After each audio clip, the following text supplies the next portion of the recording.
We all hate paying taxes. We figure it's paying that we all share. So imagine our surprise when we found out there's an entire subdivision of houses in Kaufman County that is not on the property rolls. What's more, it's owned by a group using the Lord's name to do it. Tanya Iser explains. This land's been in my family for 3 generations. Jimmy Joe Vrzalik is a proud landowner. He remembers his grandfather farming this patch of Kaufman County east of Dallas using mules. It's special to me. I feel like it's my legacy. And part of owning land, his family has paid taxes for decades. That's why I feel it's only fair that everybody that has land and structures in Kaufman County pay their fair share. He doesn't think that's happening.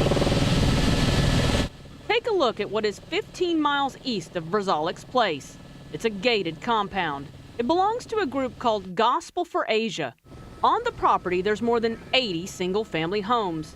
Yet the group doesn't pay a dime in property taxes for those houses. Why is that? Well, they have a religious exemption. Why?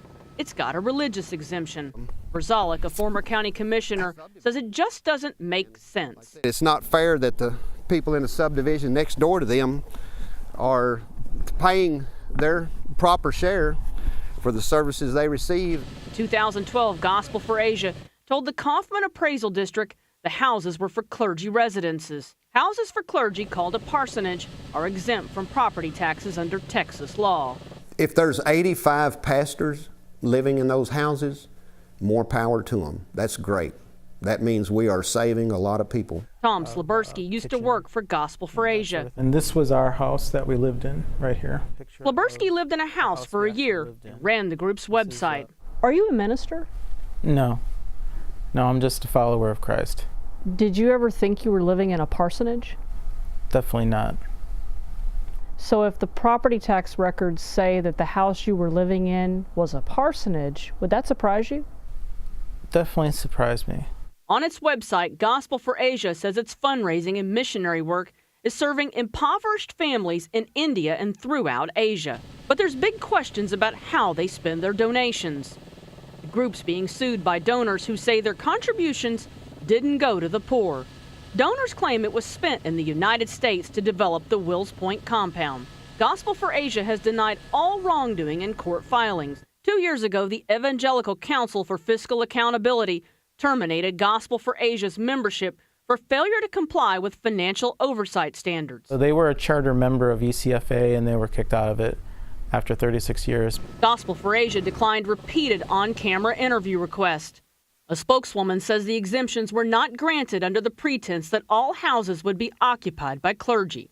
But documents we discovered show otherwise. Hey, I'm Tanya Iser with Channel 8. You live in one of those houses?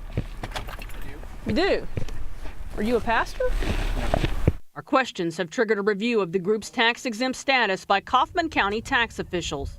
And as we all know, that is the Gospel for Asia location. At the appraisal district meeting last week, we caught up with some of Gospel for Asia's representatives. Are all those houses occupied by clergy? All of them are occupied by ministers of the gospel. That's Brian Couric of Gospel for Asia. With him, attorney Steve Koch, who denied the exemption was based on all the houses being occupied by clergy. Part of the houses are occupied by clergy. Part of the houses are associated with the school. How fair, though, do you think it is for the taxpayers that are paying taxes? I think actually it is very fair. If you look at what this ministry does in the world, the balance tilts in favor of the ministry. Robert Mott is one of the state's top experts in property tax law.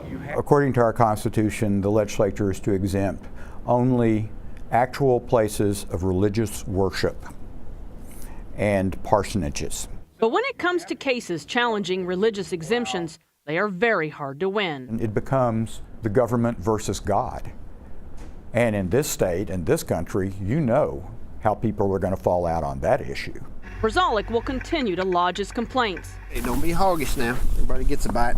Until everyone pays their fair share. Tanya Iser, Channel 8 News. Well, tonight the Kaufman County Appraisal District tells us as part of its review of Gospel for Asia's tax status, it has requested updated exemption applications. It has yet to receive them. We will keep you updated on that story.